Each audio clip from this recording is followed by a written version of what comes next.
예수님 당시 유대인들의 장례 의식 중에서 그 향품을 바르는 일은 매우 경건하고도 중요한 일이었다고 합니다. 고인이 어떤 사람이었는가, 그리고 그 향품을 준비해오고 바르는 사람들이 그를 얼마나 존경하고 사랑했는가를 그 모습 속에서 또 보기 때문이죠.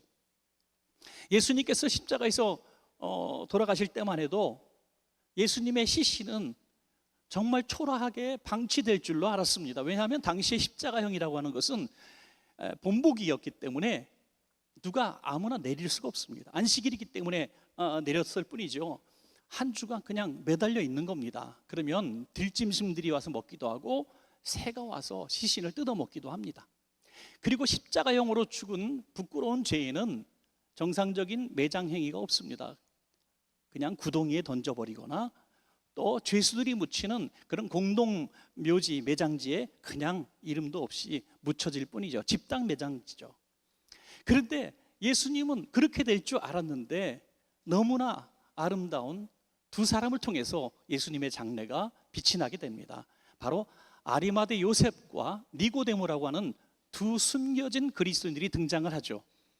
숨겨진 제자라고도 불립니다. 겉으로 드러난 사람들은 아니었지만 예수님이 운명하신 이후에 나는 예수님을 사랑합니다 하고 드러난 용기 있는 사람들이죠. 이 아리마대 요셉은 자기가 묻히려고 준비했던 아주 좋은 묘지를 주님 앞에 내어놓게 됩니다. 바위를 뚫어서 만든 묘지였기 때문에 상당히 값이 나가는 고가의 무덤이었으리라 이렇게 생각을 하죠. 그리고 니고데모가 드린 이 몰약과 또 향품은 당시에 왕이나 귀족이나 쓸 수 있었던 양에 해당하는 무려 30kg 정도 되는 엄청난 양을 드렸다고 해요. 이 양은 아무나 준비할 수 없습니다. 옥합을 깨뜨린 여인이 그 작은 병 하나에 300데나리온이었던 것을 생각해 보면 이런 여러 학자들의 주장에 의하면 최소한 수천만 원에서 억대에 이를 것이다 라고 얘기할 정도로 어마어마한 향품을 준비를 하죠. 그래서 예수님의 시신을 잘 이제 무덤 속에 드리게 되죠. 이것은요, 한편 부활에 굉장히 중요한 증거가 되는 사건이 되죠. 만약에 예수님의 시신이 여느 십자가형으로 죽은 죄수들처럼 그냥 구덩이에 던져졌으면 장차 예수님이 부활하셨을 때, 3일 후에 부활하셨을 때 이렇게 얘기할 거 아니겠어요? 야, 그 버려진 예수님 시신을 제자들이 밤에 와서 몰래 가져가서 부활했다고 속이는 거야. 이랬을 뻔한 시신이었습니다. 그런데 돌무덤 속에 묻히고 큰 돌문으로 임봉을 하고 군사들이 지켰습니다. 그럼에도 불구하고 예수님이 부활하셨습니다.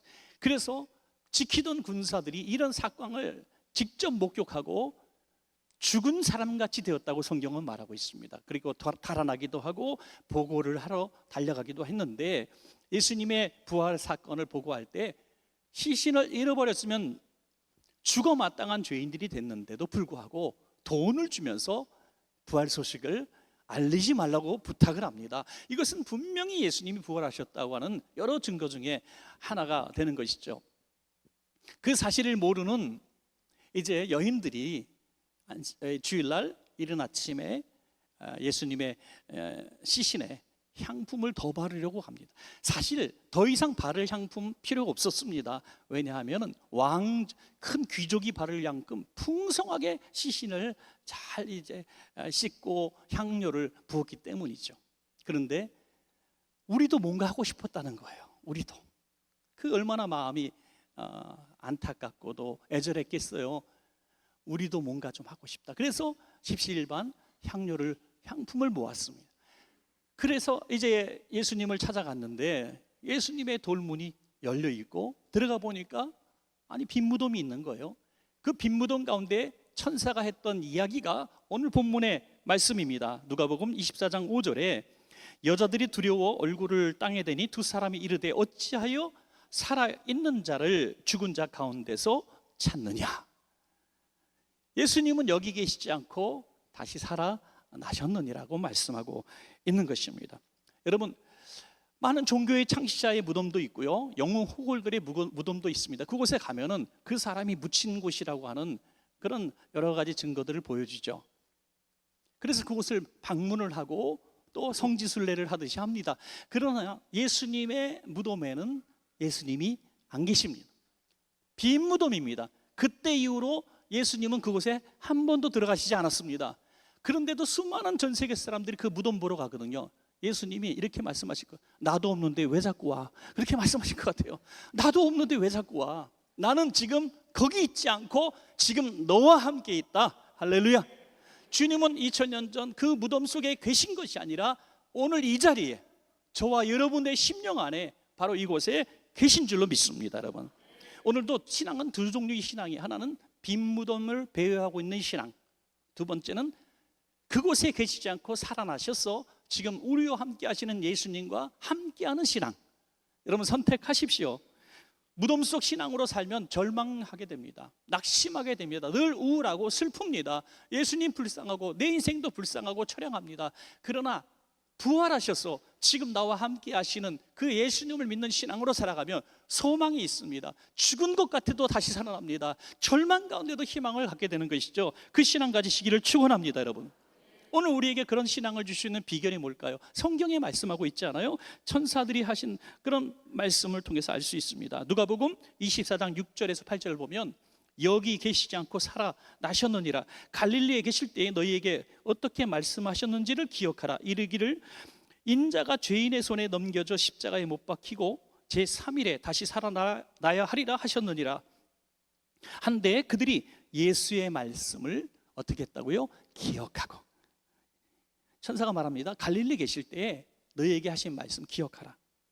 그 뭘 기억하라는 거예요? 사흘 만에 다시 살아날 것을 말씀하신 것을 기억하라. 그래서 여러분들이 기억을 했다는 거예요. 여러분, 말씀을 들을 때에 부활하신 주님을 만날 수 있다는 거예요. 말씀을 믿을 때. 여러분, 말씀이 육신이 돼서 오셨습니다. 오늘 설교를 통해서도 여러분 성경을 읽으면서도 또 묵상하면서도 우리는 주님의 음성을 듣게 되는데, 지금 살아계신 주님께서 지금 현장 있는 나에게 지금 이 시간에 말씀하시는 것으로 믿으시기 바랍니다. 들어야 합니다. 이것이 바로 부활 신앙으로 살아가는, 빈 무덤을 배회하는 신앙이 아니라 지금 내 곁에서 말씀하시는 하나님의 말씀을 읽을 때요, 오늘 내게 무슨 말씀을 하실까? 그 부활하신 주님이 하실 말씀을 기대하면 주님을 만날 수가 있습니다. 또 하나 중요한 만남의 비결은 주님을 인격적으로 만나는 거죠. 사도 바울은 고린도전서 15장에 부활하신 주님을 만난 사람들을 쭉 얘기해 놓고 있어요. 거기 보면은 뭐 베드로도 나오고 사도들도 나오고 제자들도 나오고 또 500여 형제에게 한꺼번에 나타나시고 제자들은 여러 번 만나 주시고 나중에 부족한 자신에게도 보이셨느니라.